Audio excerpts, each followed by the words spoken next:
कल हम आपके 10वीं क्लास का जो मौर्य शासनकाल था उसमें मौर्यों की प्रशासनिक व्यवस्था को पढ़ रहे थे और मैंने 2 बिंदु आपको बताए थे। उसमें एक था केंद्रीय प्रशासन, जिसमें केंद्रीय प्रशासन 18 विभागों में विभक्त था और इनके जो प्रमुख थे उनको तीर्थ कहा जाता था। और फिर दूसरा बताया था आपको समाहर्ता राजस्व एकत्रित करने वाला अधिकारी और वार्षिक आय व्यय और बजट तैयार करने का कार्य करता था। फिर अब आज आपको पढ़ाते हैं सन्निधाता। यहाँ से आज आपको पढ़ाते हैं सन्निधाता।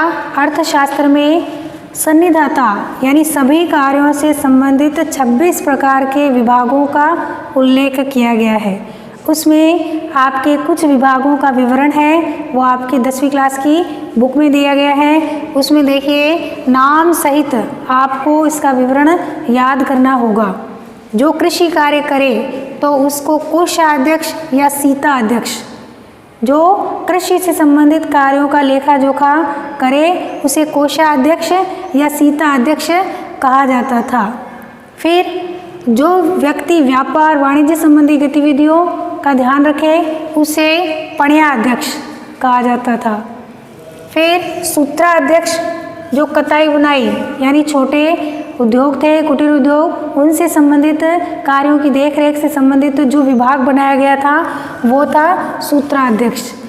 फिर है विविधता अध्यक्ष, जो चरागाह बड़े बड़े चरागाहों की देखरेख संबंधी जो कार्य करते थे उसके लिए एक अलग विभाग था विविधता अध्यक्ष। वैसे ही मुद्राएं जारी करने से संबंधित शासक की कौन कौन सी मुद्राएं किस किस धातु की जारी करनी है, किस मुद्रा का मूल्य कितना रखा जाएगा, तो मुद्रा जारी करने से संबंधित एक विभाग था वो था लक्षणाध्यक्ष।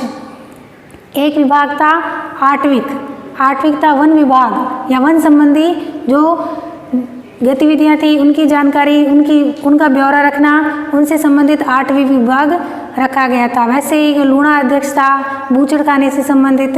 इस प्रकार कुल मिलाकर सारे प्रशासन को 26 अलग अलग भागों में बांटा गया था। ये आपके जो मौर्य का प्रशासन है उसमें केंद्रीय प्रशासन समाहर्ता, केंद्रीय प्रशासन में 18 भाग थे, उन भागों के अध्यक्षों को तीर्थ कहा जाता था।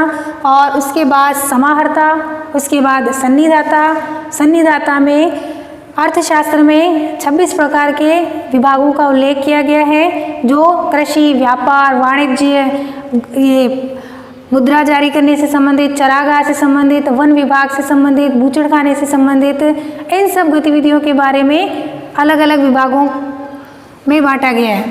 अब है प्रांतीय प्रशासन। प्रांतीय प्रशासन में पूरे प्रांत को 5 भागों में बांटा गया था। पूरे शासन को 5 भागों में बांटा गया था, 5 प्रांतों में विभाजन किया गया था। उसमें पहला उत्तरापथ, उत्तरी भाग जो तक्षशिला अभी वर्तमान में भारत में नहीं है, तो तक्षशिला। दूसरा अवंती राष्ट्र, उज्जैनी या उज्जैन। फिर कलिंग उड़ीसा, वर्तमान में उड़ीसा, और तौसाली, ये इनके ही नाम है। उत्तर दक्षिण के हिसाब से ये इनके नाम, इनके भागों के नाम है। फिर चौथा है दक्षिणापथ सुवर्णगिरी, और 5वां मध्य देश ये पाटलिपुत्र। प्रांतीय शासन को मौर्य साम्राज्य के काल में 5 भागों में बांटा गया था। उत्तरापथ तक्षशिला का एक भाग, दूसरा अवंती राष्ट्र उज्जैनी एक भाग, तीसरा कलिंग या तौसली एक भाग, चौथा दक्षिणापथ सुवर्णगिरी, और 5वां मध्य देश पाटलिपुत्र। इन्हीं 5 ही प्रांतों में शासन व्यवस्था कैसे चलती थी तो उसके बारे में पढ़ेंगे। नगर शासन, इन 5 प्रांतों में नगर शासन व्यवस्था कैसी थी तो इसमें 30 सदस्यों का एक मंडल होता था। 30 सदस्यों का एक मंडल होता था, उसमें 6 समितियां होती थी। प्रत्येक समिति का अपना अपना कार्य होता था। जैसे पहली समिति है तो कृषि कार्य से संबंधित देखरेख का कार्य करती थी। दूसरी समिति है तो विदेशियों की देखरेख का कार्य करती थी। तीसरी समिति है तो जन्म मृत्यु का पंजीकरण है उनसे, या जन्म मृत्यु का लेखा जोखा रखना, उससे संबंधित कार्य करती थी। एक समिति है जो कर व्यवस्था का निर्धारण करती थी। और इस प्रकार नगर शासन को 30 सदस्यों का एक मंडल था, उसमें छह जो थी वो समितियां थी और 6 समितियों के अलग अलग कार्य निर्धारित थे। अब हम पढ़ेंगे सैन्य व्यवस्था, मौर्य साम्राज्य की सैन्य व्यवस्था के बारे में। तो मौर्य साम्राज्य की सैन्य व्यवस्था थी, उसमें पूरी सेना को 6 समितियां थी, प्रत्येक समिति में 5-5 सदस्य होते थे और पूरी सेना को एक भाग हो गया पैदल जो सैनिक जाते थे, दूसरा भाग अश्वरोही, तीसरा भाग हाथी, चौथा है रथ और 5वां है नौसेना।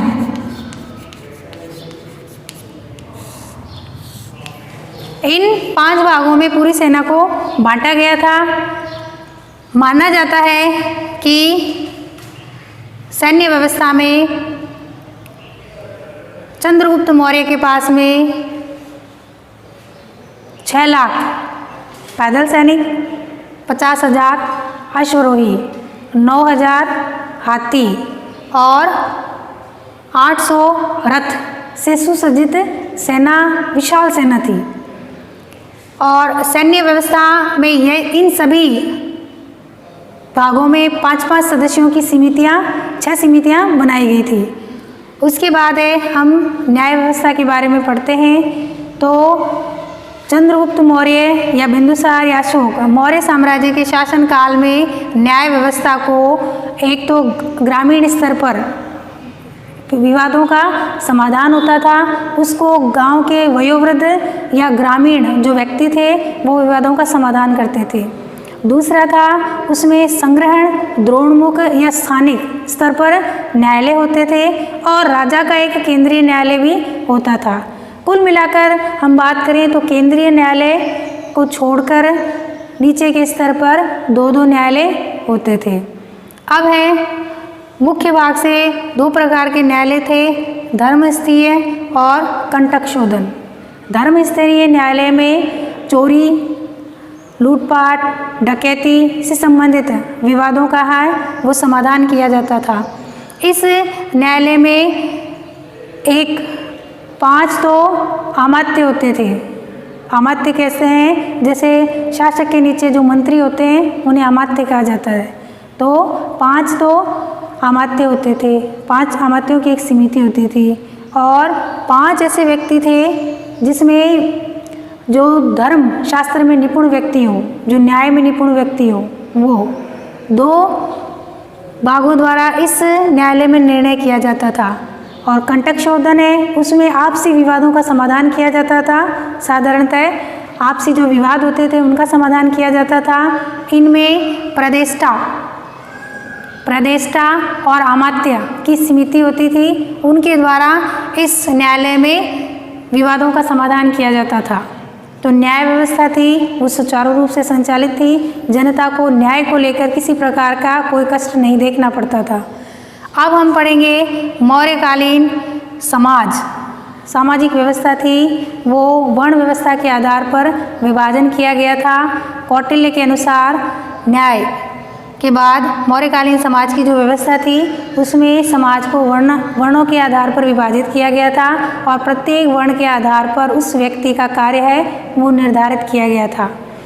अब हम अगर मैगस्थनीज की इंडिका के अनुसार भी जानकारी मिलती है, उसमें मैगस्थनीज ने कहा है कि मौर्यकालीन पूरे समाज को 7 भागों में बांटा गया था। उसमें दार्शनिक है, किसान, पशुपालन करने वाले, कारीगर, सैनिक, निरीक्षक और सभासद।